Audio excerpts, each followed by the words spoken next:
हाय नमस्कार भावा बहिणींनो, काय म्हणतोय तुमच्याकडला पाऊस सांगा आम्हाला. आमच्या इकडला पाऊस तर एक नंबरच आहे.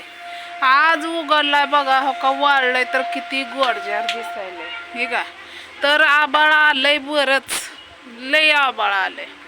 तर तुम्हाला दाखवते घरामध्ये काय चाललंय. अयो तर काय चाललंय तुम्हाला सांगते बरं का. कसं आहे माहिती आहे का, तुमच्यासोबत सगळं शेअर करतो आम्ही, त्यामुळं तुम्हाला सांगणं मला गरजेचं वाटतंय. तसंच आपल्याला वानवळा आलता आंब्याचा, वहिनीकून बरंच आंब दिलतं. खाऊन खाऊन आंब काय खराब निघलं, म्हणजे चिंबून चिंबून जरा थोडं खराब झालतं 5-6, ते दिलं फेकून. आणि जे चांगलं होतं ते आज दिवस उगवलाय. आज आहे आमोशा, सोमवती आमोशा. तर त्या निमित्ताने तर आपल्या इकडं काय बेत चाललाय बघा. पुऱ्या आणि बटाट्याची भाजी करायची. अजून एवढं पीठ मळलंय, तिला म्हणलं चपात्या करू नको, पुऱ्याच कर. आणि ही वानवळा आपल्याला आलेला तुम्ही तर बघितलंच असेल की वहिनीचं हेड. हे काय ते वानवळा आलेला, एवढं आंब राहिलं, खाऊन खाऊन आंब राहिलं, काय खराब पण निघलं. मग म्हणलं आंबरस करून टाकावं म्हणलं. आंब्या खायलाच यंदा भेटलं नाही, तर आंब सुरू झालं की पाऊस चालू झाला. आंब सुरू झालं की पाऊस चालू झाला. काय आंबा खायला यंदा कुणालाच भेटलं नाहीत, कारण पावसाळ्यात आंबा खाणं लय, म्हणजे पहाडाचा आंबा खाणंच गरजेचं. आणि पहाडाचा आंबा आत्ताशी तर कुठं सुरुवात झालती, आणि आकितीला तर सुरुवात झालती. आकिती तर म्हणावं लय लांब नव्हतं, पण ते पिकवूनच आणलेलं असतेलं. पण नेमकं पाडा आला आणि खायला घास आला आणि पावसाचा जोर लागला. आणि ते पण पाऊस असा तसं नाही, रातभर बिन दिवसभर बी चालूच पाऊस.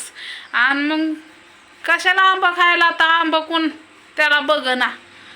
20 रुपये किलो आंबा झालं. आता मी काय आंबा पहिल्यांदाच आणला होता 2-1.5 किलो, आणि हिला आंबा लय आवडतात. तर म्हणली आज बनवतेच म्हणली आंबरस. म्हणलं बनव बाय आणि खा. तसं मला प्यायला आवडतो आंबरस. मग म्हणलं बनव. एवढ्या आंब्याचा लय झाला चिकार, 2 दिवस तर हटायचा नाही.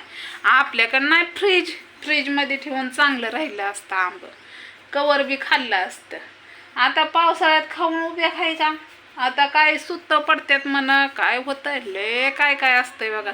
पहिल्या बायांचा नियम, पहिलं 3दाच आंबरस करायचा तरच आंबरस खायचा, नाहीतर एकदा आंबरस करून चालत नाही. 3दा आंबरस करावा लागतो. काय नियम आहे ग 3दा करायचा? करावाच लागतो. आणि आपण एकदाच केला आणि एकदाच खाल्ला तर काय म्हणत नाही ना आंबरस. आंबरस काय म्हणत नाही, पण ते नियम आहे पहिला 3दाच आंबरस करायचा आणि खायचा, एकदा नाही करायचा. मग आता आपल्या पहिल्यांदा एकदा केलता 2 आंब्याचा, देवाला दाखवला आणि आम्ही खाल्ला.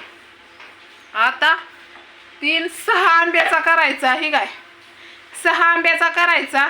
आणि माश्या लिंबोळ्या पण पिकल्या, त्या लिंबोळ्या पिकल्या आणि आंब पिकलं की माशी काय हटत नाही.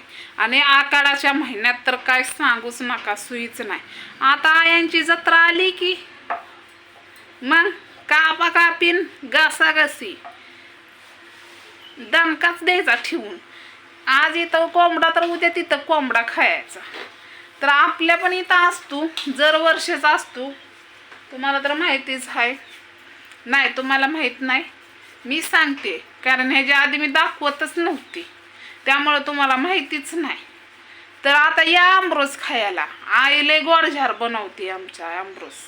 मग हे काय पुऱ्या बी करतीय आणि आंबरस बी करतीय, आणि त्याच्यासोबत बटाटा नाही तर कशाची तरी भाजी करेल. आज काय भुका नाही त्या कुणाला, पण ते आंबरूस बघून आणि आंब्याला बघून नक्कीच आंबरूस पिऊ वाटल, हाय की नाही. तर चाललंय आता मी करून घेते आंबरूस. आंबरूस मी कसा करणार आहे हे तुम्हाला मी दाखवते. नको बाया, दाखवाय नको, मला येतच नाही आंबरूस. मला ते ह्याच्यातला गाभा काढून मिक्सरला येतो, पण ते आईला आवडत नाही मिक्सरचं. मग ते आई काय करते, गाभा काढते आणि चमच्याने हलवते. आणि मग ती तर मला जायचंय जरा थोडं बाहेर, म्हणलं चला तुम्हाला दाखवावा. तर कसा वाटतोय आंब आणि कशा वाटतात पुऱ्या बघा. ढिगभर माशाच, ढिगभर माशा. काय बाया, खावं का नाही खावं, आधी माशीच खाते.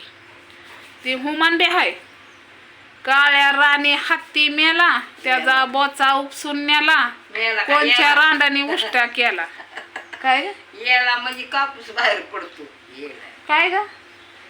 काय तर मन हाय, काळ्या राणी हत्ती मेला, येळा त्याचा बोचा उपसून नेला. आणि कोणच्या रांडाने उष्ट केलं, असं काहीतरी हाय. हुमान हाय नाही लक्षात माझ्या. तर चला, एक हुमान पण तुम्हाला सांगितलं आणि आंब्याचं पण तुम्हाला मी एक रहस्य सांगणार आहे. ते मला पण माहीत नाही, पण आंब बघून मला नक्कीच लक्षात आलं. ते बघू पुढं सांगते. नक्कीच कंटिन्यू करा आणि हेडे वावला असला तर नक्कीच लाईक करा. तुमच्या लाईकची आम्हाला लईच गरज आहे. तर चला, बाय.